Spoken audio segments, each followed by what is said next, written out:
वो stake holder हमने कहा था आपका शेयर होल्डर ही होगा ज्यादातर सिचुएशंस में, लेकिन मैंने आपसे कहा था कि कुछ और स्टेक होल्डर्स भी हो सकते हैं। आज हम बात कर लेते हैं कुछ और स्टेक होल्डर्स की कि वो कौन कौन हो सकते हैं। जी जनाब, सो आपके सामने सबसे पहले शेयर होल्डर्स आ रहे हैं। क्या कोई मुझे बता सकता है कि शेयर होल्डर्स को एक कंपनी में किस चीज के अंदर इंटरेस्ट होता है? एनीवन? माइक आप लोगों का ऑन है। मेरे ख्याल में अब वही आहिस्ता आहिस्ता हमारे पास स्टूडेंट्स आ जाएंगे कि जो स्टूडेंट्स बहुत ज्यादा सीरियस हैं और जिन्होंने क्लास शोगल के लिए ज्वाइन नहीं की है, या कुछ स्टूडेंट्स ऐसे भी हैं कि जो कि सिर्फ और सिर्फ बहुत प्यारे मेरे शहजादे और शहजादियां हैं जो कि प्यार करते हैं मेरे से, तो इसलिए भी कुछ लोगों ने कल ज्वाइन की थी क्लास। तो आज हमारे पास क्योंकि सीरियस बच्चे हैं, तो आप बड़ी क्लियर कट बात कर सकते हैं अगर आप माइक अनम्यूट करके भी करना चाहें। मैंने आपका माइक इस वक्त अनम्यूटेड ही रखा है, यानी you are allowed to unmute yourself. बिल्कुल सही लोगों ने कहा कि मैम डिविडेंड सही। सो बेटे, जो शेयर होल्डर्स होते हैं उनको एक कंपनी के अंदर दो चीजों में इंटरेस्ट होता है। पहली चीज है डिविडेंड और दूसरी चीज है ग्रोथ। कोई भी इन्वेस्टर जब एक कंपनी में इन्वेस्ट करता है वो दो रीजंस की वजह से इन्वेस्ट करता है। एक रीजन उसका ये होता है कि उसको इस कंपनी से डिविडेंड चाहिए। ठीक है, डिविडेंड क्या होता है? डिविडेंड प्रॉफिट का एक हिस्सा होता है। लेकिन हम सारे लोगों ने जिन्होंने कंपनी लॉ पढ़ा हुआ है, और अगर किसी ने नहीं भी पढ़ा हुआ तो उसको बताती चलूं कि डिविडेंड के ऊपर एक शेयर होल्डर का हक नहीं होता। अगर कंपनी चाहे तो डिविडेंड पे करे, अगर कंपनी चाहे तो डिविडेंड पे ना करे। एक एवरेज शेयर होल्डर जब एक कंपनी के शेयर्स में इन्वेस्ट करता है, खास तौर पर एक पब्लिक कंपनी के शेयर्स में जब इन्वेस्ट करता है, तो उस एवरेज शेयर होल्डर को डिविडेंड की इतनी ज्यादा ना तो उम्मीद होती है और ना ही डिविडेंड की इतनी ज्यादा जरूरत होती है। उस एवरेज शेयर होल्डर को ज्यादा जो चाहिए होता है इस कंपनी से, वो चाहिए होती है ग्रोथ। क्या मतलब? मतलब ये कि इस कंपनी की शेयर प्राइस इतनी ज्यादा बढ़ जाए कि इस कंपनी के शेयर्स मार्केट में ज्यादा कीमत पे बिकने लगे। क्योंकि एक एवरेज शेयर होल्डर जब एक कंपनी में इन्वेस्ट करता है तो उसका मकसद होता है कैपिटल गेन कमाना। ये कैपिटल गेन क्या होता है? हमने टैक्स में भी पढ़ा हुआ है, आई एम श्योर जितने भी बच्चे यहाँ बैठे हैं सबने टैक्स पढ़ा हुआ होगा। कैपिटल गेन होता है कि जब आप शेयर्स को मार्केट में बेचें और शेयर्स को बेचकर आप उनसे कुछ हासिल कर सकें, फायदा। तो एक एवरेज शेयर होल्डर जो होता है, उस एवरेज शेयर होल्डर को ना सिर्फ डिविडेंड चाहिए होता है, बल्कि उसको ज्यादा इंटरेस्ट इस बात में होता है कि ये कंपनी ज्यादा ग्रो करे। और जब ये कंपनी ज्यादा ग्रो करेगी तो ऑब्वियसली इस कंपनी का शेयर मार्केट में ज्यादा कीमत पे बिकेगा और मुझे इस कंपनी में इन्वेस्ट करने का फायदा ज्यादा होगा। डिविडेंड तो देखो साल के एंड पे जाके मिलता है। अब कौन जीता है तेरी जुल्फ के सर होने तक? है कि नहीं? इतना इंतजार कौन करेगा? ये तो रील्स की जनरेशन है वैसे भी आजकल वाली, तो ये तो 30 सेकंड्स की रील के ऊपर लिखा होता है वॉच टिल एंड। मैंने कहा ओ भाई साहब, हम तो पूरे पूरे इश्तेहार देखा करते थे, आप 30 सेकंड्स की रील के अंदर वॉच टिल एंड लिखते हैं। ठीक है, सो इतना इंतजार कौन करता है कि पूरे साल के एंड पे डिविडेंड मिलेगा? और डिविडेंड का मिलना भी पक्का नहीं है, मिलेगा भी कि नहीं मिलेगा क्या पता है। हो सकता है मिले, हो सकता है ना मिले। तो इसलिए ज्यादातर जो आप किसी भी कंपनी के शेयर्स में इन्वेस्ट करते हैं उसके पीछे वजह ये होती है कि आपने उससे कैपिटल गेन कमाना होता है। तो आपका एक स्टेक होल्डर है जिसको फाइनेंशियल स्टेटमेंट्स में दो चीजों के अंदर इंटरेस्ट है, प्रॉफिट और ग्रोथ। और तीसरी चीज है जो कि इन दोनों से लिंक्ड है, वो है गोइंग कंसर्न। गोइंग कंसर्न क्या होता है? एक एंटिटी को आप गोइंग कंसर्न एंटिटी उस वक्त कहते हैं कि अगर ये एंटिटी अगले 12 महीने तक सरवाइव कर सके। क्योंकि एक एंटिटी की फाइनेंशियल स्टेटमेंट्स में नॉन करंट एसेट्स उसी सिचुएशन में नजर आ रहे होते हैं अगर उस एंटिटी को ये उम्मीद हो कि ये एंटिटी अगले 12 महीने तक सरवाइव कर सकेगी। तो शेयर होल्डर्स को डेफिनेटली इस एंटिटी की ग्रोथ के साथ साथ इस बात से भी कंसर्न है कि ये एंटिटी अगले 12 महीने तक सरवाइव कर पाए। तो शेयर होल्डर ये तीन चीजें हैं कि वो फाइनेंशियल स्टेटमेंट्स जब ऑडिटेड उसको मिलेंगी, तो ये तीन चीजें हैं जो कि वो ऑडिटेड फाइनेंशियल स्टेटमेंट्स में तलाश करे। उसके बाद अगली बात आ जाती है आपके क्रेडिटर्स। क्रेडिटर्स किन चीज में इंटरेस्टेड होते हैं? कौन बता सकता है माइक ऑन करके? चैट थोड़ी डिस्ट्रैक्टिंग हो जाती है बेटे, तो चैट रहने देते हैं अभी। अभी माइक ऑन करके बात करते हैं। कोई बताना चाहेगा? एनीवन? इंटरेस्ट। जी सही है। और देखिए जब किसी मैम ने, क्या कितना कितना जल्दी उनके पैसे उनको वापस मिलेंगे, यस इस यस इसमें वेरी इंटरेस्टेड गुड, हूँ। कि कितने जल्दी उनके पैसे उनको वापस मिल सकते हैं, जिसका मतलब क्या है, जिसका मतलब है लिक्विडिटी पोजीशन। जो आपके क्रेडिटर्स हैं वो इंटरेस्टेड होते हैं एक एंटिटी की लिक्विडिटी की पोजीशन में। और लिक्विडिटी पोजीशन क्या होती है कि इस एंटिटी के पास कितना कैश मौजूद है कि ये एंटिटी अपने कर्जे चुका सके, क्योंकि अगर उसके पास कैश होगा तभी वो इंटरेस्ट भी पे कर पाएगी और तभी वो प्रिंसिपल भी पे कर पाएगी। तो जो आपके क्रेडिटर्स होते हैं उनको लिक्विडिटी की पोजीशन में इंटरेस्ट होता है, उनको डेट इक्विटी रेशो के अंदर इंटरेस्ट होता है। फिर उसके बाद आ जाता है आपका प्रोस्पेक्टिव इन्वेस्टर। ये ऐसा इन्वेस्टर है जिसने अभी इस एंटिटी में इन्वेस्ट नहीं किया है लेकिन अभी ये करने लगा है।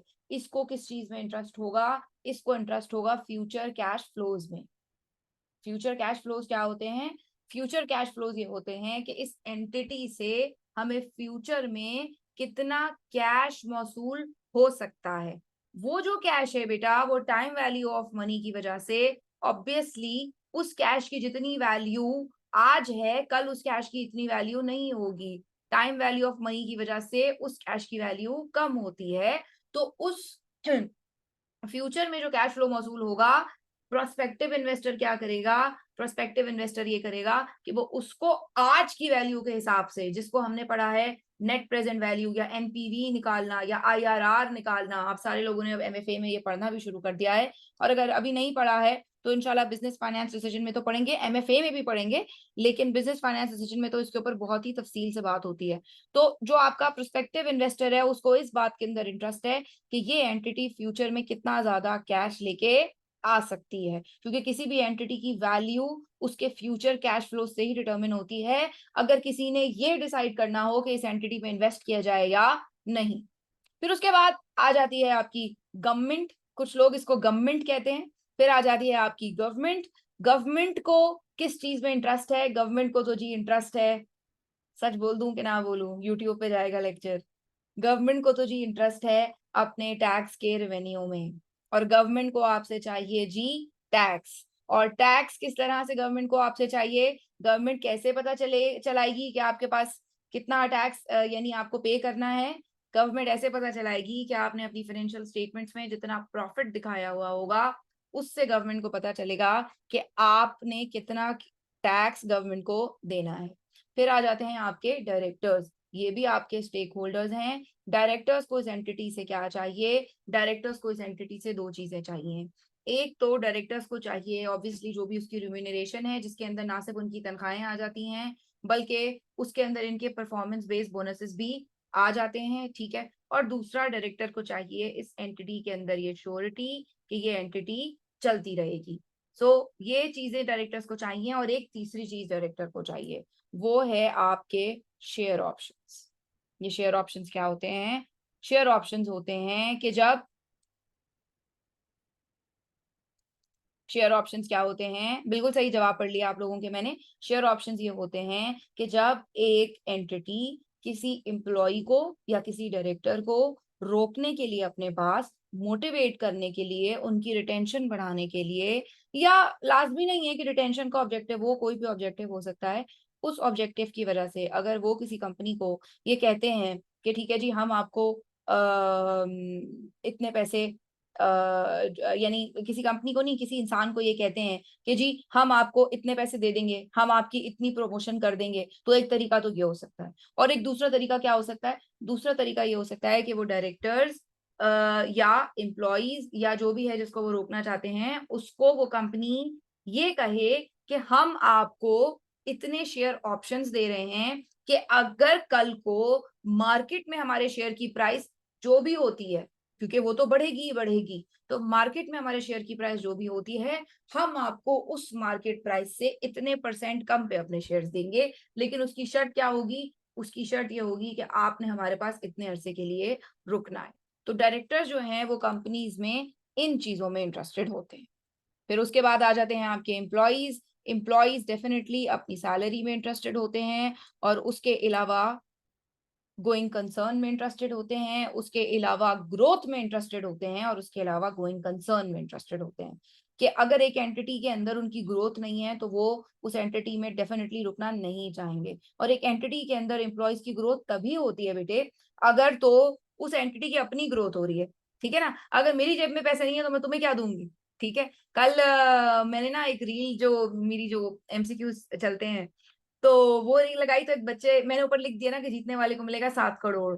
तो एक बच्चा कह रहा है मैम आपने इनाम जितना दिया है ना, वो तो मेरा दिल चाह रहा है कि मैं ही जीतूं। मैंने कहा बेटे पहले मेरे पास तो आ जाए 7 करोड़। कहता है मैम आप तो चार्टर्ड अकाउंटेंट है। मैंने कहा एक बात याद रखा कर, मैं चार्टर्ड अकाउंटेंट हूँ लेकिन चार्टर्ड अकाउंटेंट टीचर हूँ, और मैं लाहौर वाली टीचर नहीं हूँ, मैं इस्लामाबाद वाली टीचर हूँ, ठीक है। तो ख्याल रखा कर इस बात का, इस्लामाबाद में टीचर्स के पास इतने पैसे नहीं होते। कहाँ वो लाहौर के सेलिब्रिटी टीचर्स और कहाँ हम, ठीक है। ये वो पॉइंट है जहां पे आप लिखिए कि मैम ऐसी कोई बात नहीं है, इंशाल्लाह आप भी एक दिन बड़ी आदमी बनेंगी। कोई भी नहीं लिख रहा, जाओ यार, दिल तोड़ दिया तुम लोगों ने।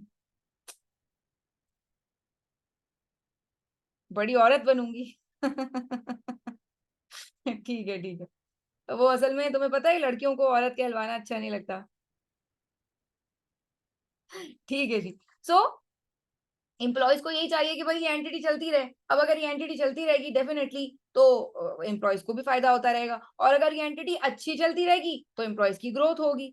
और एम्प्लॉयज को शेयर ऑप्शंस के अंदर भी इंटरेस्ट होता है। एम्प्लॉयज यही चाहते हैं कि अगर इस एंटिटी की शेयर प्राइस अच्छी जा रही है तो हमें शेयर ऑप्शंस मिल जाए। ये स्टेक होल्डर, बार बार बता दूं, पढ़ाने का मकसद क्या है, स्टेक होल्डर पढ़ाने का मकसद ये है कि जब एक फाइनेंशियल स्टेटमेंट्स ऑडिट होकर दुनिया के सामने जाती हैं तो दुनिया उनको अपने हिसाब से परसीव करती है।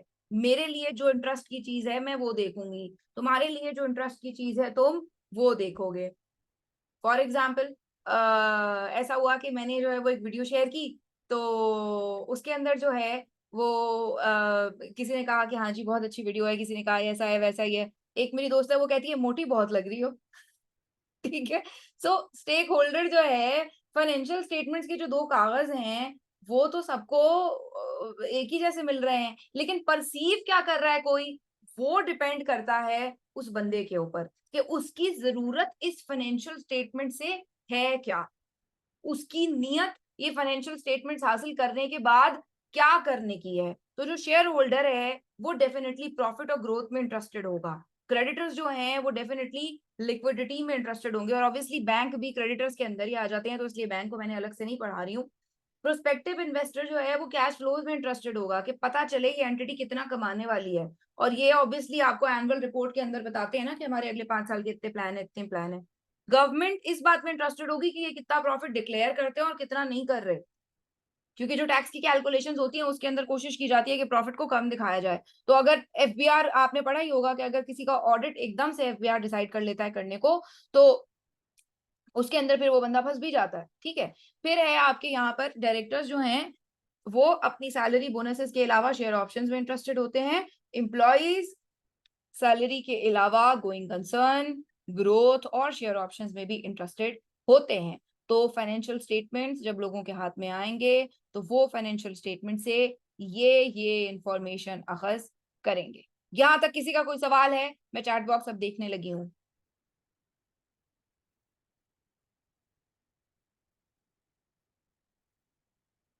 बड़ी लड़की, thank you so much Umar. Thank you Umar, एक दिन मेरे पास भी 7 करोड़ होंगे, ठीक है। अब्दुल्ला कहते हैं वो बड़े होके मैम अतिया के स्टूडेंट बनेंगे। अब्दुल्ला आप तो ऑलरेडी मेरे स्टूडेंट हैं। जी जनाब, कोई सवाल नहीं है, आगे बढ़े, चैट बॉक्स में बताइए।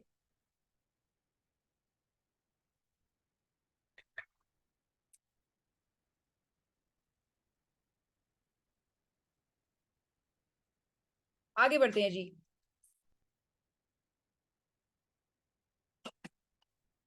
अब बात कर लेते हैं जरा अश्योरेंस के बारे में।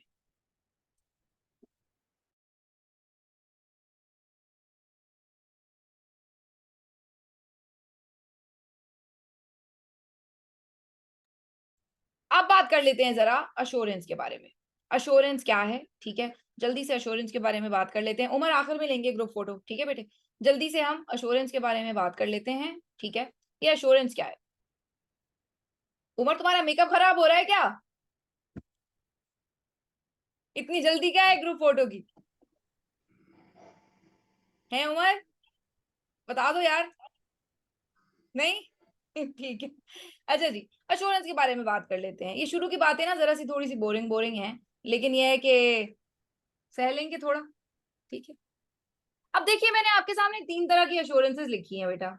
एक है एब्सोल्यूट अश्योरेंस, एक है रीजनेबल अश्योरेंस, और एक है लिमिटेड अश्योरेंस।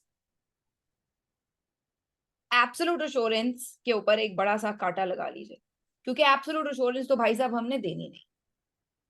एक बात याद रखिएगा, हम यहाँ पर काम करने आए हैं किस बेसिस पर? सैंपल बेसिस पर। हम यहाँ पर 100% टेस्टिंग तो भाई साहब करते ही नहीं है। ना तो करते हैं, ना करना चाहते हैं, और ना ही करने की जरूरत है, और ना ही कर सकते हैं। ना तो इतना टाइम है, ना इतनी रिसोर्सेज हैं, ना इतना शौक है, और जरूरत ही नहीं है जब एक काम करने की, तो क्यों करना? ठीक है। सो सैंपल बेसिस के ऊपर हम ऑडिट करते हैं, 100% टेस्टिंग हम नहीं करते। और सैंपल के ऊपर हमने जो ऑडिट किया होता है और उससे हमें जो भी इंफॉर्मेशन हासिल होती है, हम उसके रिजल्ट्स को एक्स्ट्रापोलेट करते हैं, प्रोजेक्ट करते हैं, या फिर अप्लाई करते हैं पूरी की पूरी पॉपुलेशन के ऊपर। मतलब ये कि लेट सपोज अगर मेरे पास 100 डेटर्स हैं, मेरा जो क्लाइंट है उसको 100 लोगों ने, 100 कस्टमर्स ने, या 100 कंपनीज ने, जो भी कह लें आप, 100 लोगों ने मेरे क्लाइंट को पैसे देने। ठीक, 100 डेटर्स। अब हुआ क्या कि मैं 100 के 100 डेटर्स को तो वेरीफाई नहीं कर सकती, बिकॉज ऑब्वियसली मेरे पास इतना टाइम ही नहीं। मैं क्या करूंगी? मैं 100 डेटर्स को अपने सामने रखूंगी, और इसको क्या कहा जाएगा? इसको कहा जाएगा कि ये डेटर्स की पॉपुलेशन है, पूरी की पूरी आबादी। और मैं इन 100 डेटर्स में से एक सैंपल सेलेक्ट करूंगी। अब सैंपल की कोई भी बेसिस हो सकती है, लेकिन मैं इन 100 डेटर्स में से एक सैंपल सेलेक्ट करूंगी। मैं क्या करूंगी? मैं 10 डेटर्स के ऊपर ऑडिट प्रोसीजर्स लगा लूंगी। लेट सपोज जो ऑडिट प्रोसीजर मैंने लगाया, जो कि एक बहुत ही बेहतरीन ऑडिट प्रोसीजर है डेटर्स से रिलेटेड, वो क्या है कि मैंने डेटर्स को खत लिख दिए, और मैंने डेटर से कहा कि क्या आप मेरे क्लाइंट को इतने पैसे ओ करते हैं। मैंने डेटर को एक खत लिख दिया। इस खत को बेटा कहते हैं एक्सटर्नल कंफर्मेशन। मैंने डेटर को एक खत लिख दिया, और मैंने डेटर से पूछा कि क्या मेरे क्लाइंट को आपने इतने पैसे देने हैं। डेटर ने कहा हाँ, डेटर ने कहा नहीं। दो ही ऑप्शन हो सकते हैं, है ना? पता नहीं का ऑप्शन नहीं होता।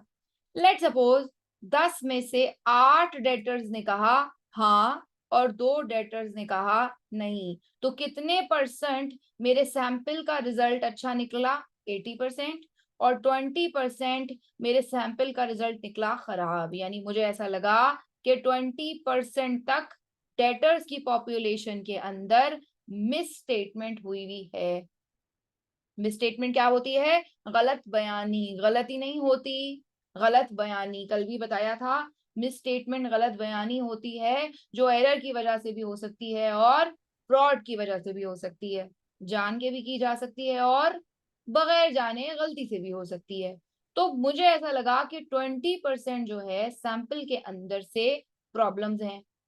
तो अब जब मैं सैंपल के रिजल्ट्स को पॉपुलेशन के ऊपर अप्लाई करूंगी, तो मैं कहूंगी कि क्योंकि सैंपल का 20% गड़बड़ वाला था, क्योंकि सैंपल का 20% मिस स्टेटमेंट वाला था, तो पॉपुलेशन का भी 20% मिस स्टेटमेंट वाला हो सकता है। जिसका मतलब ये है कि 20 डेटर की अमाउंट के अंदर मिस स्टेटमेंट्स हो सकती हैं।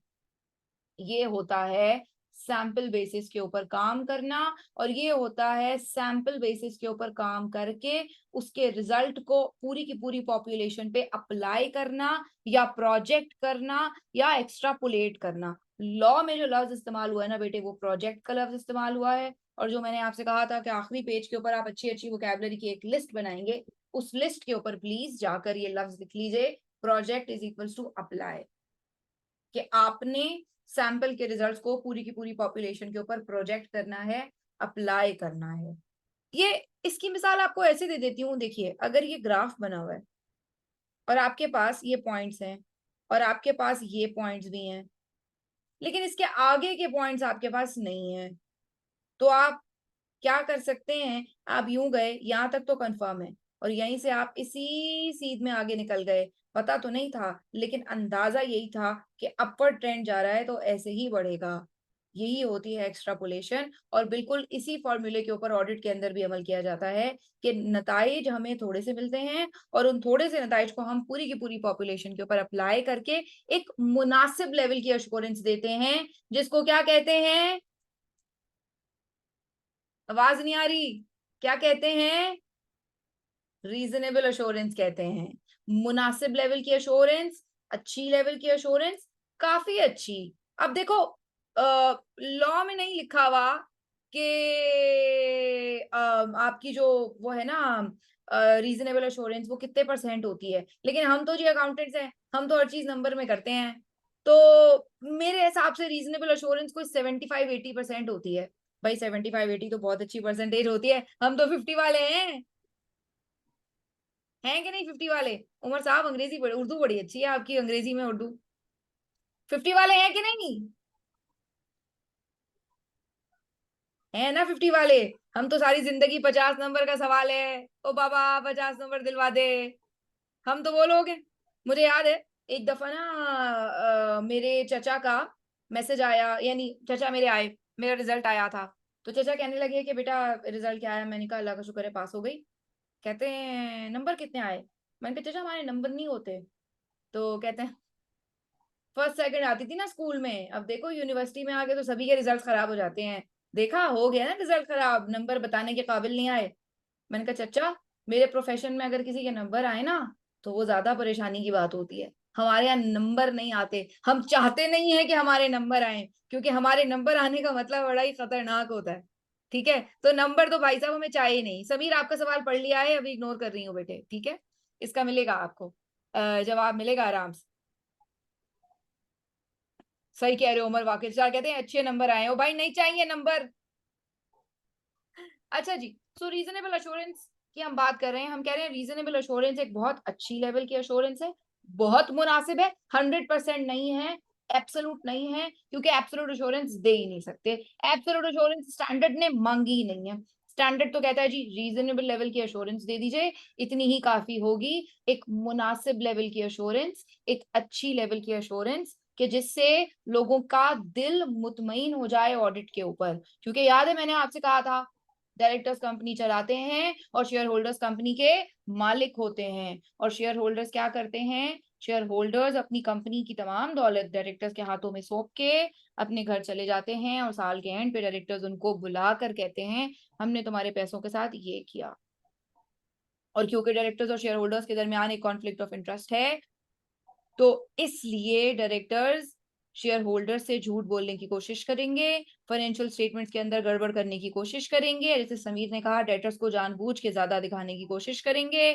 तो इसलिए ही तो ऑडिटर आता है, और ऑडिटर आके ये देखता है कि ये फाइनेंशियल स्टेटमेंट सही बनाई गई हैं, ट्रू एंड फेयर व्यू दे रही हैं या फिर नहीं, और उसी के लिए रीजनेबल अश्योरेंस है। सो रीजनेबल अश्योरेंस की जो सबसे क्लासिक एग्जाम्पल है वो है ऑडिट। तो अगर मैं कहूं तो ये गलत नहीं होगा कि हम लोग रीजनेबल अश्योरेंस पढ़ने लगे हैं।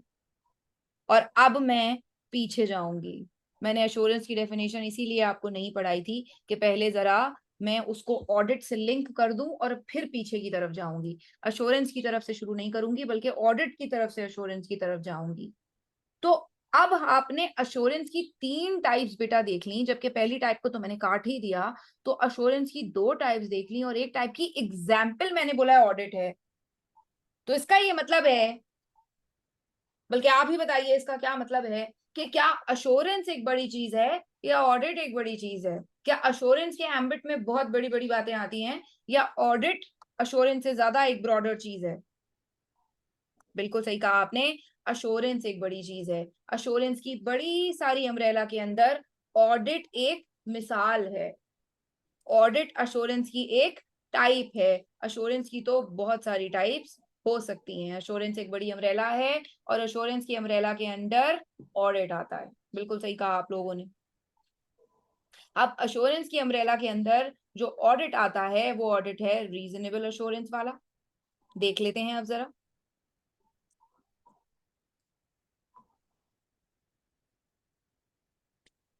इसको तो पूरे को आपने काट ही दिया, ठीक है। यहाँ पर हम आ गए, हमने रीजनेबल अश्योरेंस की बात कर ली। देख लीजिए, रीजनेबल अश्योरेंस पॉजिटिव होती है। इसके बारे में बात कर लेते हैं कि पॉजिटिव का मतलब क्या है। रीजनेबल अश्योरेंस का जो एविडेंस है उसकी क्वालिटी बहुत अच्छी होती है। रीजनेबल अश्योरेंस के अंदर टेस्ट ऑफ कंट्रोल्स और टेस्ट ऑफ डिटेल्स ज्यादा लगाए जाते हैं। फिलहाल के लिए टेस्ट ऑफ कंट्रोल्स और टेस्ट ऑफ डिटेल्स का मतलब इतना ही समझ लीजिए कि यहाँ लिखा हुआ है, समझ लीजिए ऑडिट प्रोसीजर्स लिखा हुआ है। ये टॉक्स और टॉट्स को इग्नोर कर दीजिए। रीजनेबल अश्योरेंस के अंदर रिस्क्स आपके कम होते हैं। रीजनेबल अश्योरेंस की ओपिनियन इस तरह से लिखी जाती है, financial statement gives a true and fair view. यहाँ पे ज्यादा अकाउंटिंग और ऑडिटिंग के स्टैंडर्ड्स एप्लीकेबल होते हैं और ज्यादा लॉज को फॉलो किया जाता है। ऑब्वियसली यहाँ पर कॉस्ट भी ज्यादा होती है और यहाँ पर काम भी बहुत डीप और थोरो होता है। ये है हमारी रीजनेबल अश्योरेंस। यहाँ तक किसी का कोई सवाल?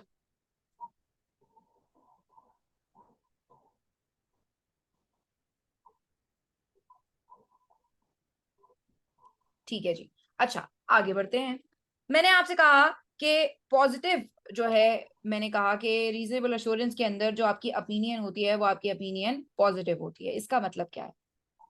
क्या इसका मतलब ये है कि रीजनेबल अश्योरेंस का के अंदर ओपिनियन बस अच्छी ही अच्छी दी जाएगी, और अगर फाइनेंशियल स्टेटमेंट्स के अंदर कोई गलत बात हो, अगर फाइनेंशियल स्टेटमेंट्स गड़बड़ बनी हुई हो, अगर फाइनेंशियल स्टेटमेंट्स में मिस स्टेटमेंट्स पकड़ी जाएं, तो फिर क्या होगा? क्योंकि मैंने तो कह दिया कि रीजनेबल अश्योरेंस के अंदर पॉजिटिव ओपिनियन होती है। पॉजिटिव ओपिनियन का मतलब है कि रीजनेबल अश्योरेंस में ओपिनियन लिखने का स्टाइल पॉजिटिव होता है, ओपिनियन लिखने का अंदाज पॉजिटिव होता है। ओपिनियन की शुरुआत ऐसे होती है, in our opinion financial statements present are true and fair view, the type of sentence is positive, the type of sentence is affirmative. Sentence का जो लिखने का तरीका है, जो लिखने का अंदाज है, वो पॉजिटिव है। समझ आ रही है मेरी बात? ऐसा नहीं है कि रीजनेबल अश्योरेंस के अंदर गंदी बात की ही नहीं जाएगी। ऐसा नहीं है कि रीजनेबल अश्योरेंस के अंदर अगर कोई बुरी चीजें ऑडिटर को नजर आई तो ऑडिटर इग्नोर कर देगा, क्योंकि बी पॉजिटिव है ना। वो आजकल जो है वो बहुत ज्यादा चलता है, डोंट जज, डोंट जज। ठीक है, तो डोंट जज बी पॉजिटिव। जस्ट इमेजिन अगर ऑडिटर भी ये सोच ले डोंट जज बी पॉजिटिव, तो क्या होगा? सारी दुनिया के ऑडिट ही बेकार हो जाएंगे, मेरी और आपकी जरूरत ही कोई नहीं रहेगी, बिकॉज पॉजिटिव ही रहना है ना। डोंट जज। आजकल की टीनेजर्स का क्या कहते हो आप लोग, वो पीआरसी निब्बा निब्बी हैं, उनका यही होता है, डोंट जज बी पॉजिटिव। तो सत्यानाश ही हो गया। बिल्कुल सही कह रहे हैं, इस जनरेशन का इन्हीं हरकतों की वजह से सत्यानाश हो गया। ठीक। सो अगर किसी को कुछ बोल दो, आप मुझे जज कर रहे हैं, तो भाई कर रहे हैं जज, हमारा काम है, हम टीचर हैं, हम आपको जज ही करेंगे। इमेजिन करो आप आई कैप को कहना शुरू कर दो आई कैप आपको जज कर रहा है, आई कैप कहेगा पुत्र फिर मिलांगे। ठीक है। अच्छा जी, सो पॉजिटिव ओपिनियन का मतलब क्या है? पॉजिटिव ओपिनियन का मतलब ये है कि आपका लिखने का स्टाइल पॉजिटिव होता है। ऐसा नहीं है कि आप इसके अंदर गंदी बात नहीं बताएंगे, ऐसा नहीं है कि आप इसके अंदर ये नहीं बताएंगे कि फाइनेंशियल्स में कोई गड़बड़े हैं, ऐसा नहीं है कि आप ये नहीं कह सकते financials do not present a true and fair view, ऐसा नहीं है कि आप ये नहीं बता सकते कि फाइनेंशियल्स वैसे तो सही है मगर इतना इतना हिस्सा गड़बड़ है। नहीं, आप सारी ये बातें बता सकते हैं, बस आपका लिखने का अंदाज एफर्मेटिव सेंटेंसेस वाला होगा, लिखने का अंदाज नेगेटिव नहीं होगा।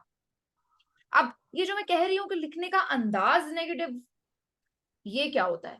ये हमें पता चलेगा लिमिटेड अश्योरेंस के अंदर, कि लिखने का अंदाज कैसे नेगेटिव हो सकता है। मैं जल्दी से अपनी स्क्रीन को क्लियर करूंगी।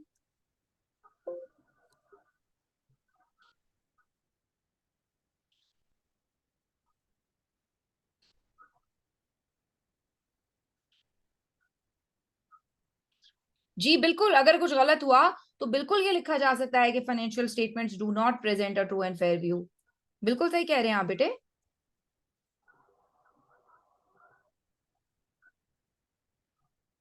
जी, आपके सामने आ गया लिमिटेड अश्योरेंस।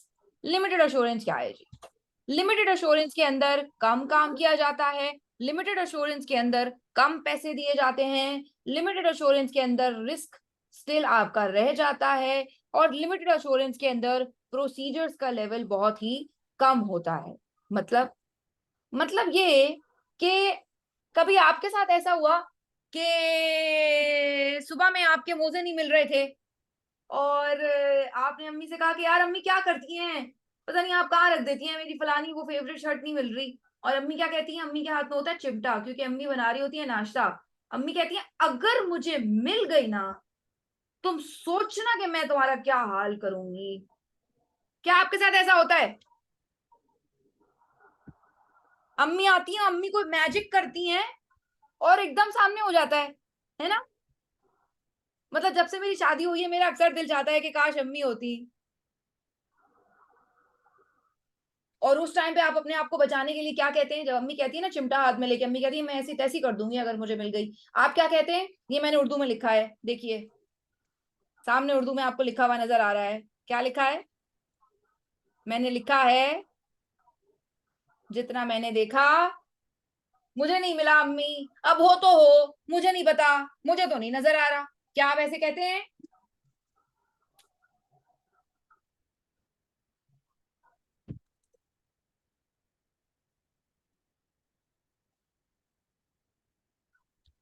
इसलिए कि अगर अम्मी को मिल गया ना तो अम्मी ने छोड़ना नहीं है, तो आप पहले थोड़ी सी जरा, है ना, जरा सा आप जरा बख्तर पहन लेते हैं। आप कहते हैं कि यार अम्मी मिल गया तो मिल गया, मुझे नहीं पता, आप पता नहीं कैसे रखती हैं। यही करते हैं लिमिटेड अश्योरेंस के अंदर ऑडिटर। लिमिटेड अश्योरेंस के अंदर ऑडिटर एक कम लेवल का काम करता है। लिमिटेड अश्योरेंस के अंदर ऑडिटर लिमिटेड लेवल के प्रोसीजर लगाएगा, लिमिटेड लेवल की ओपिनियन देनी है। और इसके अंदर ओपिनियन का स्टाइल क्या होता है? इसके अंदर ओपिनियन का स्टाइल होता है negative. Nothing has come to our attention that causes us to believe that financial statements are materially misstated. कहते हैं हमने बहुत थोड़ा सा काम किया था और जितना काम हमने किया था उसके मुताबिक तो हमें ऐसा कुछ नहीं मिला कि जिसकी बिना पर हम ये कह पाते कि फाइनेंशियल स्टेटमेंट सही नहीं बनी हुई। कहते हैं जितना हमने देखा उसके मुताबिक तो हमें ऐसा कुछ नहीं मिला कि जिसकी बिना पर हम ये कह सकें कि फाइनेंशियल स्टेटमेंट्स ठीक नहीं बनी हुई। इसको क्या कहते हैं? Limited assurance. और इस टाइप ऑफ ओपिनियन को क्या कहते हैं? Negative opinion. देखिए इन दोनों ओपिनियंस में कितना फर्क है। रीजनेबल अश्योरेंस के अंदर वो एक पोलाइट तरीके से, एक अच्छे तरीके से कहते हैं जी फाइनेंशियल स्टेटमेंट ऐसे बने हुए हैं या ऐसे बने हुए हैं। लेकिन यहाँ पे क्या हो रहा है, वो यहाँ पे कहते हैं मुझे ऐसा कुछ नहीं मिला, हो तो हो, शायद कुछ रह गया हो, लेकिन तुमने मुझे पैसे भी कम दिए थे, तुमने मेरा स्कोप भी लिमिटेड रखा था, तुमने मुझे बुलाया भी थोड़ी देर के लिए था, तुम्हारा मकसद भी थोड़ा सा था। तो ऐसी सिचुएशन में मैं आ तो गया काम करने के लिए, लेकिन जितना मैंने काम किया उस काम के हिसाब से तो मैं यही कह सकता हूँ कि भाई साहब फाइनेंशियल स्टेटमेंट्स मुझे नहीं लग रहे कि गड़बड़ है। हो सकता है कोई गड़बड़ निकले।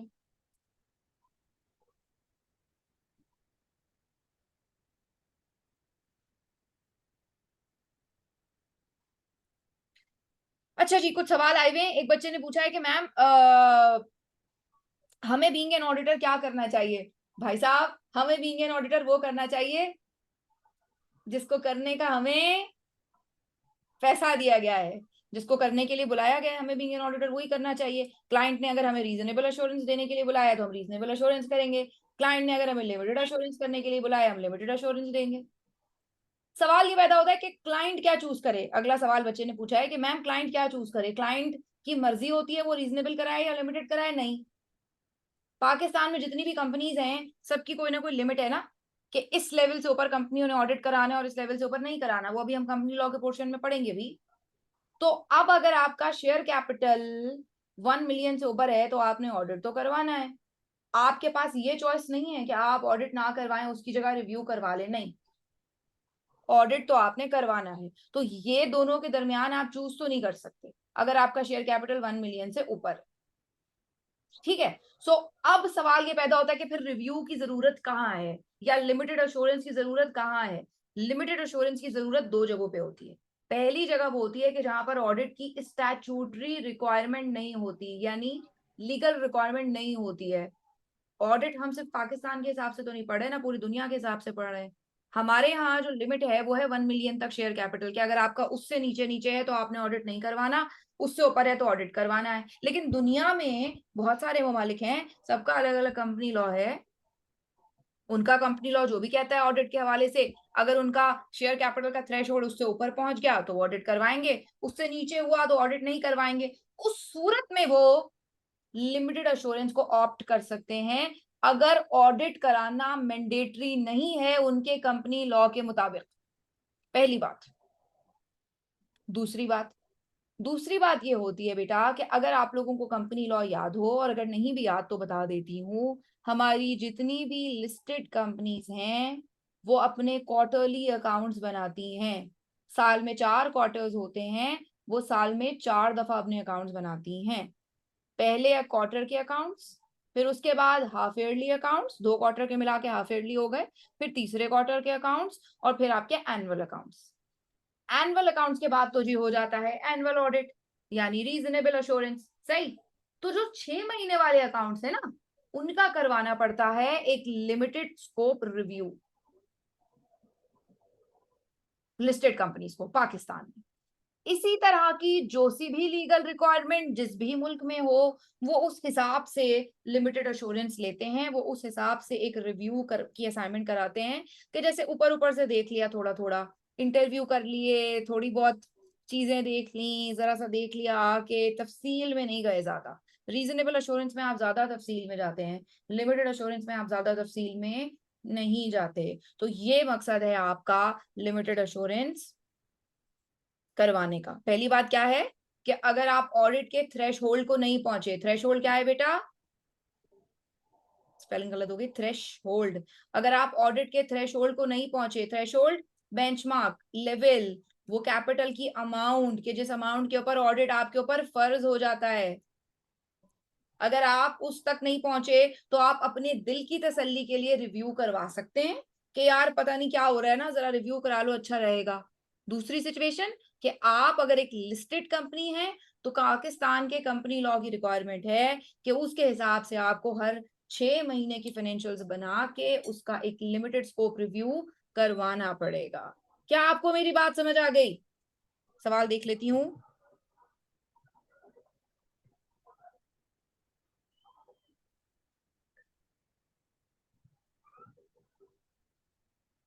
जी, बेशक प्राइवेट कंपनी हो, बेशक पब्लिक कंपनी हो, बेशक सिंगल मेंबर कंपनी हो, इससे कोई फर्क नहीं पड़ता है।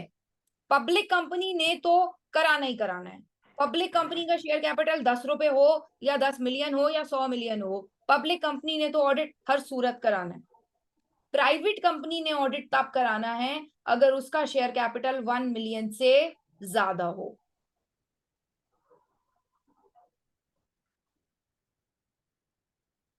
ठीक हो गया? सबके सवाल आंसर हो गए बेटे? मेरे ख्याल में मैंने सबके सवाल पढ़ लिए थे। किसी का सवाल रहता हो तो प्लीज मुझे बता दे।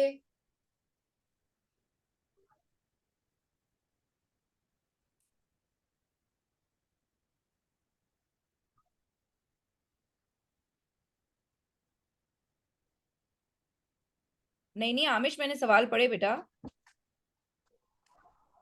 अच्छा, फरियाब 1 मिलियन से कम हो तो लिमिटेड स्कोप रिव्यू लाजिम नहीं है। लॉ कोई रिक्वायरमेंट नहीं देता है उसकी। लॉ कहता है कि मर्जी है जो भी, चुप, लॉ चुप है, लॉ साइलेंट है। 1 मिलियन से कम हो तो कुछ भी नहीं, दिल चाह रहा है तो रिव्यू करा लो दिल की तसल्ली के लिए। अगर पार्टनरशिप बिजनेस है, पार्टनरशिप बिजनेस की कोई लीगल रिक्वायरमेंट तो नहीं है पार्टनरशिप के लॉ में कि उन्होंने ऑडिट कराना है। पढ़ा तो है अब्दुल्ला, मेरे से ही तो पढ़ा है आपने। पार्टनरशिप, पार्टनरशिप लीगल रिक्वायरमेंट कोई नहीं है ऑडिट की उनको। करा लें, दिल चाह रहा है करा लें। ऐसे तो सोल ट्रेडर भी ऑडिट करा सकता है। आमिश, जब तुम मेरे से ऑडिट पढ़ लोगे ना, फिर तुम मेरे ऑडिटर बन के आना, ठीक है? जनाब, किसी का कोई और सवाल?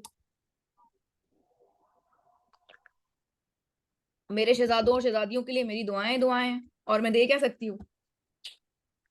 जी बेटे, क्वार्टरली के लिए नहीं, हाफ ईयरली के लिए, 6 महीने वाली फाइनेंशियल्स के लिए लिस्टेड कंपनियों की ये लाजिम रिक्वायरमेंट है पाकिस्तान में कि 6 महीने वाली फाइनेंशियल्स के लिए उन्होंने लिमिटेड स्कोप रिव्यू करवाना है। कितने लोगों ने सी लॉ पढ़ा हुआ है? जल्दी से बताइए चैट बॉक्स में, बहुत ही जल्दी बताइए।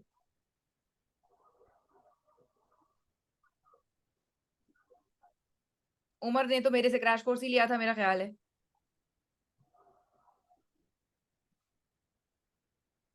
आई कैप वाला है ना? हाँ जी। सो उमर ने मेरे ख्याल में ऑनलाइन लिया था, मुझे याद है, शायद इनका मैसेज आया था मेरे पास ना।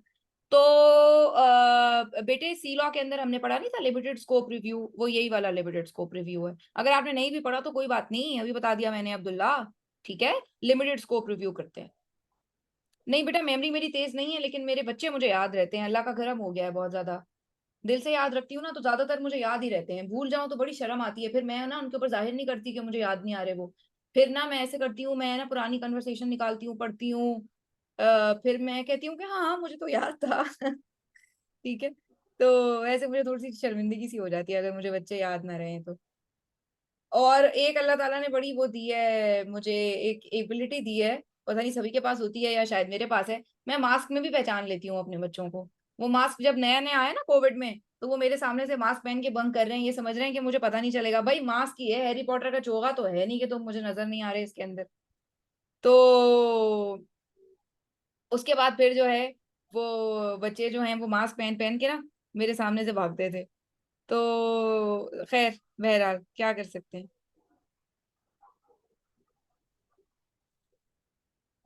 जी जनाब, तो कुछ बच्चों का उधर मैसेज आया हुआ था। मैं पता क्या सोच रही हूँ, मैं ये सोच रही हूँ कि मैं ये चैट जो है ना मोबाइल पे पढ़ना शुरू कर दूं, या मैं साथ में एक और डिवाइस के ऊपर भी जूम का लॉगिन रख लूं, वहां पे मैं चैट पढ़ना शुरू कर दूं, ताकि यहाँ पे बच्चों की स्क्रीन डिस्टर्ब ना हो। क्योंकि मेरे पास कुछ बच्चों का मैसेज आया था कि मैम स्क्रीन हमारी डिस्टर्ब होती है, मोबाइल पे हम देख रहे होते हैं तो चैट बॉक्स बार बार ना खोला करें। अच्छा आइडिया, बहन का दिमाग चलता है। हम्म। अच्छा जी, वापस आते हैं। आपके सामने ये कुछ चीजें आ रही हैं बेटे, कल से इंशाल्लाह ये करेंगे हम। व्हाट्सएप ग्रुप में ना बेटा खो जाते हैं, व्हाट्सएप ग्रुप में बहुत सारे ऐसे भी लोग हैं कि जो हमसे क्लास तो नहीं ले रहे, लेकिन उन्होंने व्हाट्सएप ग्रुप ज्वाइन किया हुआ है। लोग पता नहीं देखने आ रहे हैं इस व्हाट्सएप ग्रुप में क्या होता है। अच्छा जी। सो क्या हुआ, एब्सोल्यूट अश्योरेंस मैंने आपसे कटवा दिया था, है ना? लेकिन ये डब्बे में जरा सी जगह खाली थी, तो मैंने डब्बे में अश्योरेंस की कुछ मिसालें लिख ली हैं। जरा गलत गलत ना हो जाए, बल्कि मैं नेक्स्ट टाइम यहाँ इसको मैं एडिट भी कर दूंगी। ये अश्योरेंस की मिसालें हैं, एब्सोल्यूट अश्योरेंस की नहीं है। कि अश्योरेंस की एक मिसाल तो हमने पढ़ ली ऑडिट, अश्योरेंस की दूसरी मिसाल हमने पढ़ ली रिव्यू, अश्योरेंस की कुछ और मिसालें भी हैं, क्योंकि मैंने आपसे कहा अश्योरेंस एक बड़ी अम्ब्रेला है और एक ऐसी एंगेजमेंट है जहां पर प्रोसीजर्स परफॉर्म किए जाते हैं to enhance the degree of confidence of intended users on subject matter information against a criteria. ये आपकी अश्योरेंस की डेफिनेशन है। क्या कहते हैं? एक ऐसा इंगेजमेंट है, एक ऐसा काम है कि जिसके अंदर ऐसे प्रोसीजर्स परफॉर्म किए जाते हैं कि जो भी सब्जेक्ट मैटर है उसको किसी क्राइटेरिया के अगेंस्ट जज किया जा सके, ताकि एक राय दी जा सके, ताकि उस राय को लेकर जो इंटेंडेड यूजर्स हैं उनका कॉन्फिडेंस बढ़ जाए। मुझे बताइए, क्या ये डेफिनेशन ऑडिट की डेफिनेशन जैसी नहीं है? जल्दी से बताइए चैट बॉक्स में।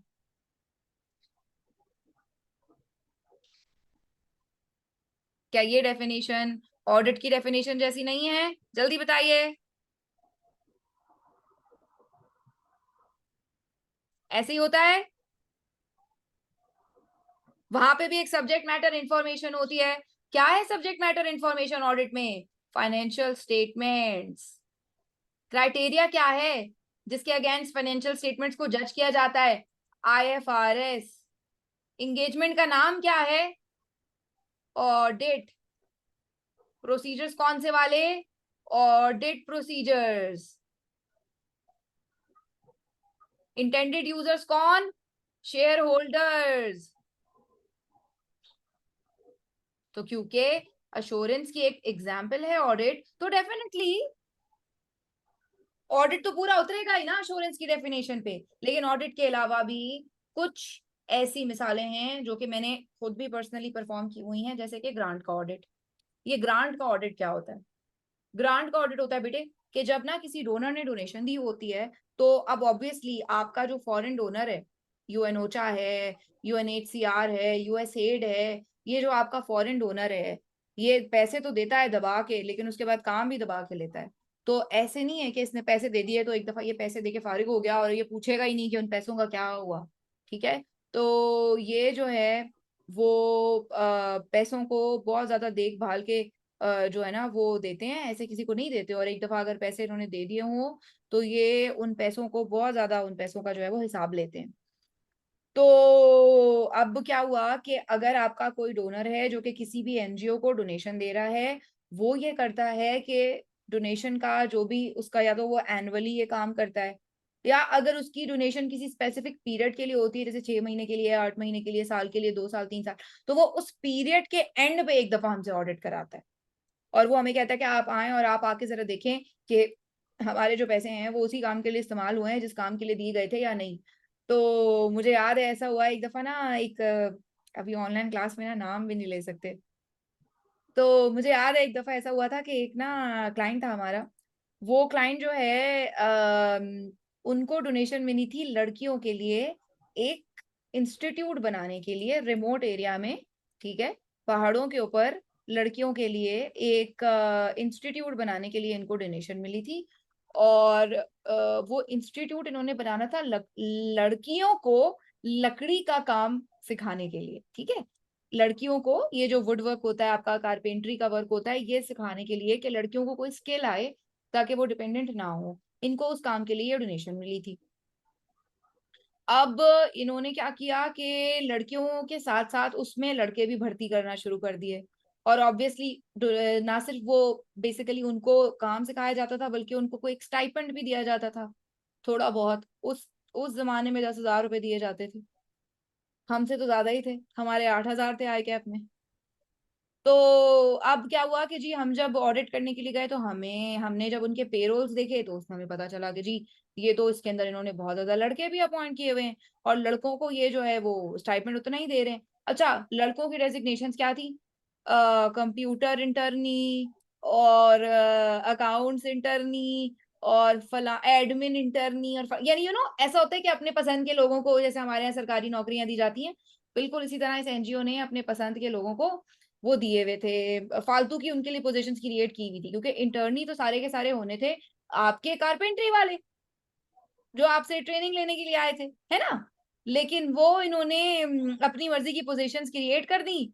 और नहीं, गोश्त नहीं थे, असल थे उमर, असल थे। अब हमने इनसे पूछा, हमने कहा जी ये तो ग्रांट आपको लड़कियों के लिए मिली थी, how can you use it for boys?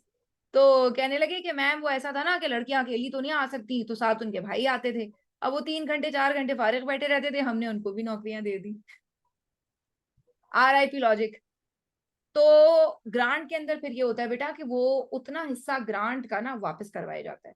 तो हमने बहुत अच्छी खासी बड़ी अमाउंट उस ग्रांट की वापस करवाई थी, बिकॉज इन लोगों ने उस ग्रांट को मिस यूज किया हुआ था। तो अश्योरेंस की एक मिसाल ग्रांट ऑडिट है। फिर अश्योरेंस की एक और मिसाल है बेटे सिस्टम्स रिलायबिलिटी रिपोर्ट। ये क्या होती है कि जैसे अगर एक एंटिटी ने अपने को सिस्टम्स बनाए हुए हैं, सिस्टम ये कंप्यूटर सिस्टम की बात नहीं कर रही, मैं बात कर रही हूँ आपका जो एक प्रोसीजर है काम करने का। फॉर एग्जाम्पल अगर एक कॉलेज है, ठीक है, एक कॉलेज का प्रोसीजर ये है कि उनका जो है, मार्शल, सारी चीजें गिरना शुरू हो गई। अच्छा, एक कॉलेज का प्रोसीजर ये है कि जब एक बच्चा आता है सोशल मीडिया के ऊपर मैसेज करता है, तो वहां से उसका एक फोन नंबर ले लिया जाता है। फिर उसको जो भी कॉलेज का ऑथराइज रिप्रेजेंटेटिव होता है वो कॉल करता है, वो कॉल करके गाइड करता है, और गाइड करके सारी की सारी उसको डिटेल समझा के उसको अकाउंट डिटेल्स दे देता है। जैसे ही वो उसको अकाउंट डिटेल्स देता है, बच्चा पैसे ट्रांसफर कर देता है। जब पैसे ट्रांसफर हो जाते हैं, तो जो IT डिपार्टमेंट होता है उसको ट्रांसफर की डिटेल्स दे दी जाती हैं। और जो IT डिपार्टमेंट होता है, जब वो उसको ट्रांसफर की डिटेल्स पहुंचती हैं, वो उस बच्चे का लॉगिन आईडी क्रिएट करते हैं। उसका लॉगिन आईडी क्रिएट करके वो उसका लॉगिन आईडी दे देते हैं वापस उस ऑथराइज रिप्रेजेंटेटिव को, और ऑथराइज रिप्रेजेंटेटिव बच्चे को लॉगिन आईडी दे देता है। जैसे ही बच्चे के पास लॉगिन आईडी जाती है, वो लॉगिन करता है, उसका पासवर्ड चेंज करने की रिक्वेस्ट आ जाती है। वो फौरन से अपना पासवर्ड चेंज कर देता है और उसके बाद उस बच्चे को लेक्चर्स का एक्सेस हासिल हो जाता है। ये सारा का सारा क्या है? सिस्टम। हर एंटिटी का कोई ना कोई सिस्टम होता है, ठीक है।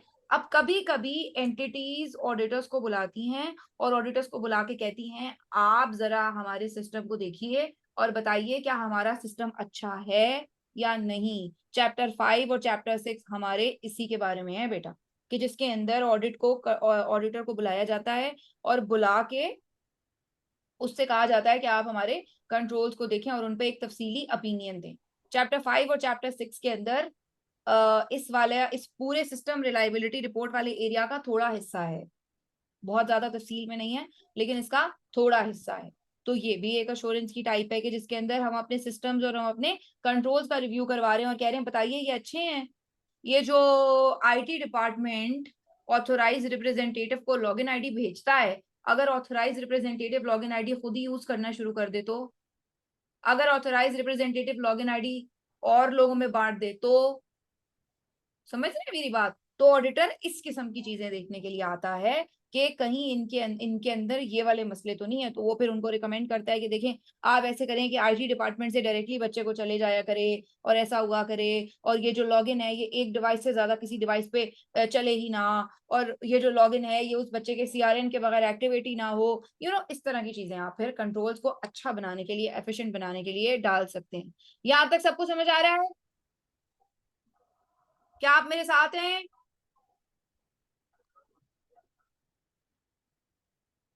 जनाब थैंक यू। अब्दुल्ला सब देख रही हूं मैं। अच्छा जी। सो एक ये चीज हो सकती है, फिर उसके अलावा value for money audit, VFM, value for money audit. ये वैल्यू फॉर मनी ऑडिट क्या होता है? वैल्यू फॉर मनी ऑडिट ये होता है बेटा कि लेट सपोज अगर किसी क्लाइंट ने कोई नया प्लांट लगाया है या कोई नया प्रोजेक्ट लगाया है, जैसे कि मैंने एक नया प्रोजेक्ट शुरू किया, ठीक है, this is not at all value for money. मैं आपको वैसे भी बता दूं, ना तो it is intended for money, ना ही it is value for money, but it is priceless for me. मेरे लिए तो ये वाला जो नया प्रोजेक्ट है मेरा ऐसा ही है। सारी क्लासेस ऐसी होती हैं मगर चलो उनसे मेरा फिर भी फाइनेंशियल ऑब्जेक्टिव होता है, but this class is purely purely purely non financial. जी उमर थोड़ा सा बोलेंगे, बस वादा करती हूँ आपसे कल से बहुत इंटरेस्टिंग चीजें शुरू हो जाएंगी। कोशिश बहुत करी उमर कि आपको इसको इंटरेस्टिंग बना के पढ़ाऊं, लेकिन यस यू आर राइट। तो वैल्यू फॉर मनी ऑडिट ये होता है कि जब आपने कोई नया प्रोजेक्ट लगाया है तो आप ऑडिटर को बुलाएं और ऑडिटर को बुला के कहें कि देखिए हमने इस पे जो खर्चा किया था, बताइए कि क्या इससे उतना फायदा हो रहा है जितना खर्चा इसके ऊपर हुआ है, ठीक है। तो ये होता है आपका वैल्यू फॉर मनी ऑडिट, ये भी अश्योरेंस की एक टाइप है। फिर है वैलिडेशन, ये एक वैलिडेशन की असाइनमेंट होती है, ये भी अश्योरेंस की एक टाइप है। तो ऐसा हुआ कि आपको मैंने कहा ना कि जब डोनर कोई ग्रांट देता है तो ऐसे नहीं दे देता। डोनर जब ग्रांट देता है तो आपसे पूरा हिसाब भी लेता है। तो इसी तरह एक डोनर था जिसने डोनेशन दी थी और फिर ये हुआ कि डोनेशन जब उन्होंने गवर्नमेंट के डिपार्टमेंट्स को दी तो उनको पहले साल के ग्रांट के ऑडिट के बाद ये पता चला कि इसमें तो इन्होंने कोई भी काम नहीं किया। आपको पता है पाकिस्तान के गवर्नमेंट के डिपार्टमेंट्स कैसे चलते हैं। तो उसके बाद इन्होंने कहा कि यार इन्होंने तो कोई काम ही नहीं किया। फिर इन्होंने ये किया कि इन्होंने एक ऑडिट फर्म को हायर किया, ठीक है, और इन्होंने उनसे कहा कि आप ना इनके सिस्टम्स बना के दें, बिकॉज इनके तो सिस्टम्स ही नहीं है। आप ना इनकी कैपेसिटी बिल्ड करके दें ताकि ये लोग इस लायक तो बने कि ये हमारी डोनेशन को ठीक से इस्तेमाल कर सकें। ये तो अभी तक उसको जाया ही कर रहे हैं।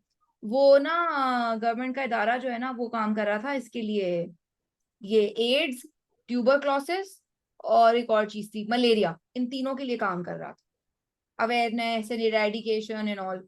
तो वो जो डोनर था उसने जो है ना वो एक फर्म को हायर किया और उनसे कहा कि आप इनके सिस्टम बना के दें।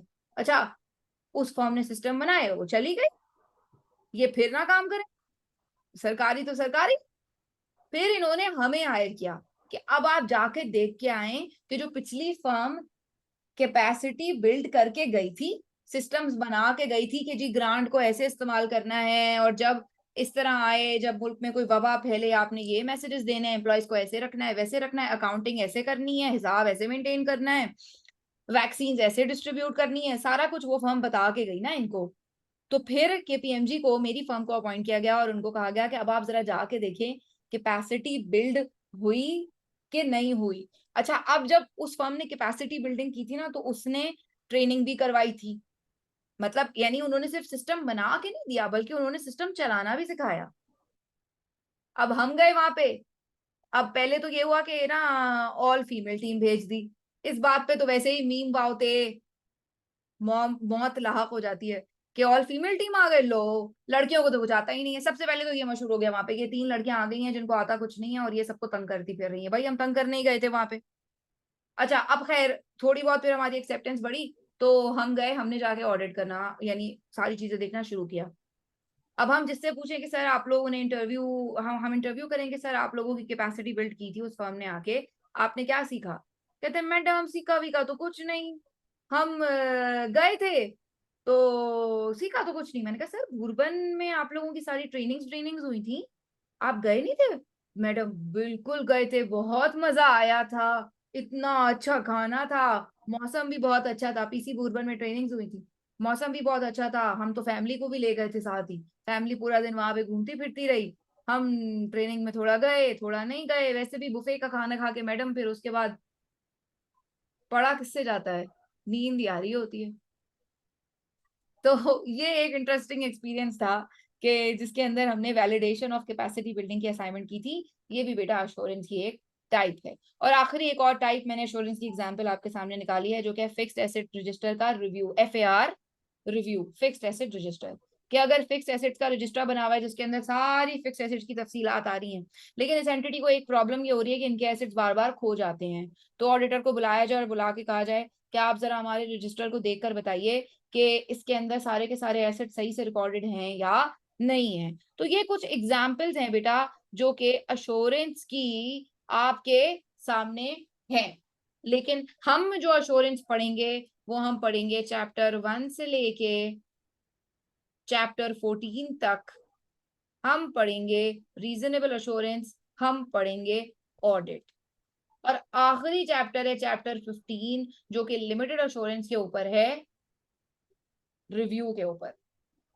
याद है किसी का कोई सवाल?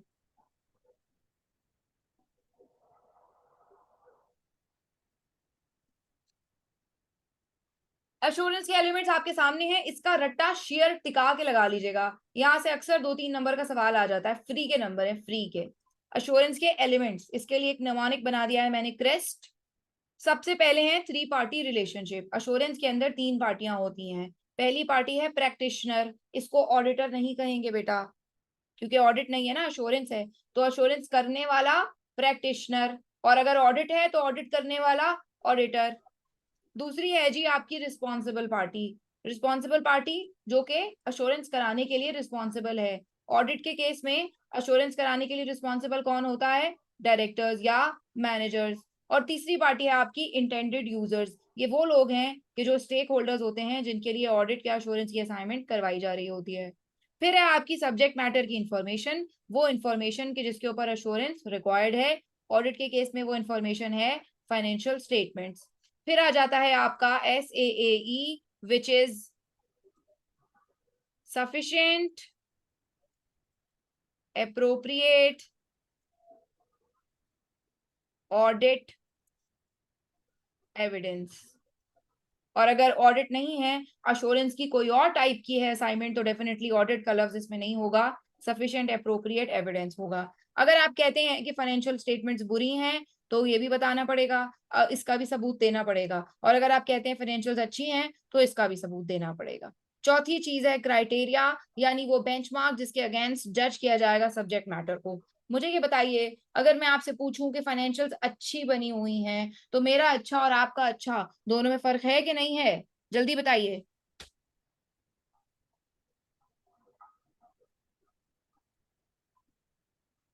है ना? तो इसलिए there has to be a uniform criteria, there has to be a law जिसकी बेसिस के ऊपर जज किया जा सके कि फाइनेंशियल सही है कि गलत है। क्यों? क्योंकि अगर फाइनेंशियल्स सब अपनी अपनी मर्जी की बना लेंगे तो यूनिफॉर्मिटी नहीं होगी। That's why there has to be a benchmark, there has to be a criteria on which financials should be prepared and assurance should be provided against that criteria। और आखिरी चीज है रिपोर्ट। हमेशा याद रखिए अश्योरेंस की रिपोर्ट रिटन फॉर्म में होती है, ओरल कभी भी नहीं हो सकती। जी बिल्कुल, ऑडिट में खाना मजे का होता है। बड़ी बेइज्जती से मिलता है लेकिन।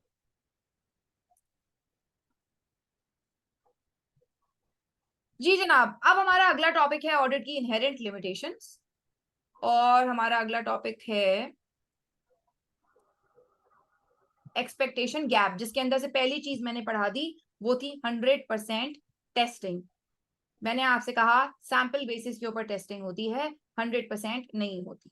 यहां पर मैं अपनी बात एंड करूंगी। इंशाल्लाह हम लोग जो है वो कल एक्सपेक्टेशन गैप को पढ़ेंगे, और इंशाल्लाह कल ही हम लोग इनहेरेंट लिमिटेशंस पढ़ेंगे। आई प्रॉमिस थोड़ी सी इंटरेस्टिंग बातें उमर शुरू होने वाली हैं, आई प्रॉमिस। ठीक है।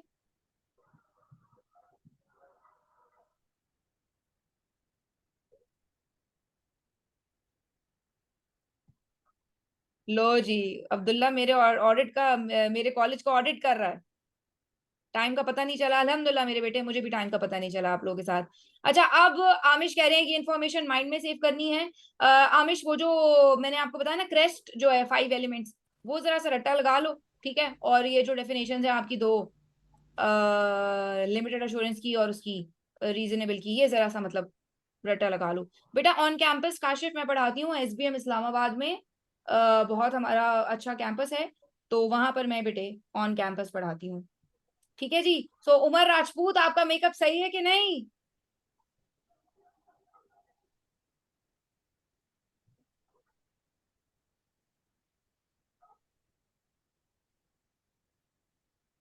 यार तस्वीर कैसे लेते हैं, इधर तो गैलरी व्यू आ ही नहीं रहा। A1 है। ठीक है जी। जी आमिश पूछिए बेटे सवाल।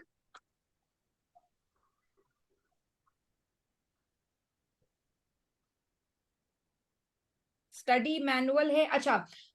काशिफ बेटा मेरा जो है वो पावर पॉइंट प्रेजेंटेशन जो है वो मेरी आपके साथ शेयर होती रहेंगी, जैसे जैसे कि मैं चैप्टर पढ़ाती जाऊंगी। इंशाल्लाह चैप्टर से पहले ही पावर पॉइंट प्रेजेंटेशन हमारी शेयर होती जाएगी।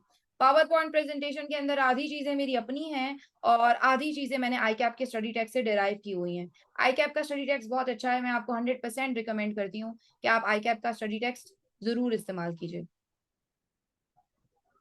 जी आमिश, पीपीई के बारे में बेटा तो बिल्कुल आप उसको साथ करें, अभी करें, टाइम वेस्ट करने की जरूरत नहीं है बिल्कुल बाद में, फिर वरना फिर फर्म के अंदर मसला होगा रजिस्ट्रेशन में। ठीक है।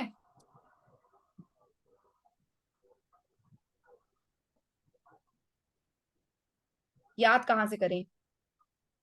याद करें, आइडिया दे दूं उसमें क्या, अच्छा। याद कहाँ से करें? याद करें बेटा आप स्टडी टेक्स्ट प्लस मेरी जो प्रेजेंटेशन है इनसे। देखो एक दफा जब आप मेरी प्रेजेंटेशन से स्टडी टेक्स्ट की तरफ जाओगे ना, तो आपके लिए बहुत आसानी हो जाएगी। अदरवाइज स्टडी टेक्स्ट समझ में नहीं आता है, तो आप पहले मेरी प्रेजेंटेशन पढ़ेंगे। ठीक है, उससे आपको कुछ ब्रीफ नोट्स हासिल होंगे, ज्यादा आप याद वहीं से ही कर लें। उसके बाद आप एक दफा स्टडी टेक्स्ट पढ़ लें। ऑन कैंपस ऑडिट की टाइमिंग्स काशिफ 10 से 11 है बेटे।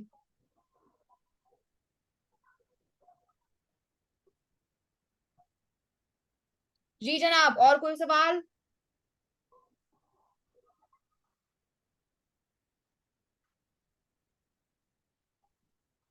आमिश पीपीई के बारे में ना अलग से बात करते हैं, आप मुझे जरा व्हाट्सएप पे मैसेज कीजिए।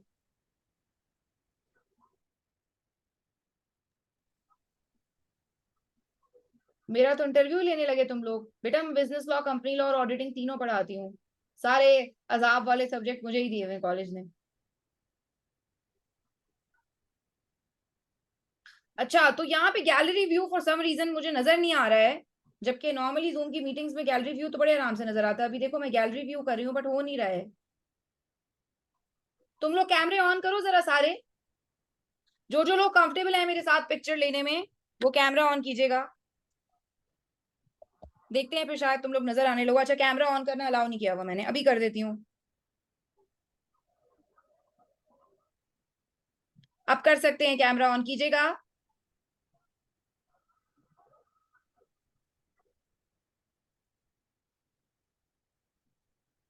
जी जनाब, बाकी लोग भी जो जो कंफर्टेबल हैं तस्वीर लेने में। उमर किधर क्या?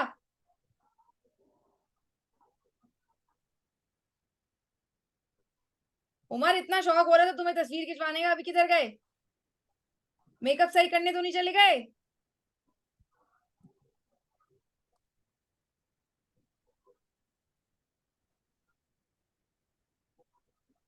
उमर आ जाओ, हम इंतजार कर रहे हैं।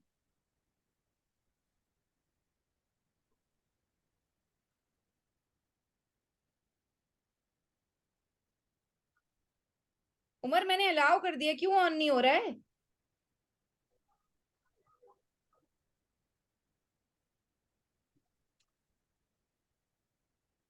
बाकी सबका कैमरा कैसे खुल गया भाई?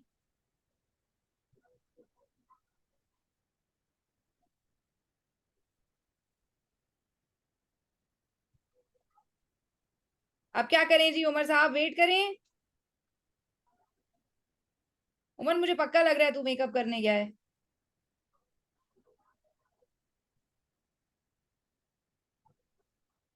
बेटे परमिशन मैंने इनेबल कर दी है, यहाँ से देखो उन सबके कैसे खुल गए हैं।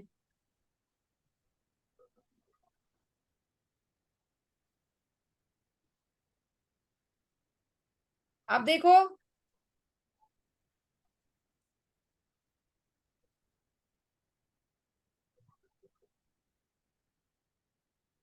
सो अनफॉर्चुनेटली ऐसा नहीं हो पा रहा। तो हम अभी उमर आपके बगैर ही पिक्चर ले लेते हैं, किसी और दिन आपके साथ ले लेंगे, ठीक है?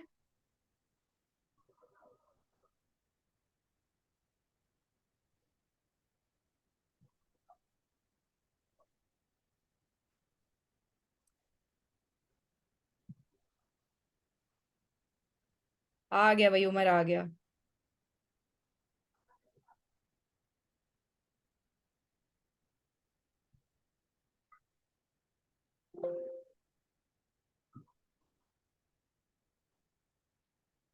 जी जनाब। अब ले लेते हैं हम तस्वीर, सारे लोग स्माइल करें जी।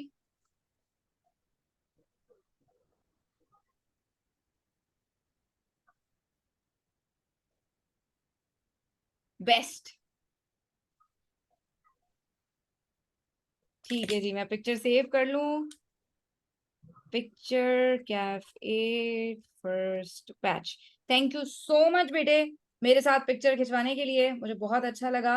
और इंशाल्लाह नेक्स्ट टाइम और बच्चों के साथ भी जरूर करेंगे अगर वो कंफर्टेबल होंगे। Take care of yourself, अल्लाह ताला आपका हामी नासिर हो, दुआ में याद रखिएगा। इंशाल्लाह आप लोगों से कल मुलाकात होती है 3 बजे, ठीक है? और कल मेरी बेटी की एक छोटी सी सर्जरी है। छोटी सी तो नहीं है, बस उसकी जो है वो ऑपरेशन थिएटर में ही होगी और जनरल एनेस्थीसिया के अंदर होगी, डेंटल ट्रीटमेंट है। तो प्लीज मेरी बेटी नहदिया को जरूर अपनी दुआ में बहुत खास याद रखिएगा। Take care of yourself. अल्लाह हाफिज। थैंक यू बेटे, जजाकल्ला जजाकल्ला, अल्लाह हाफिज।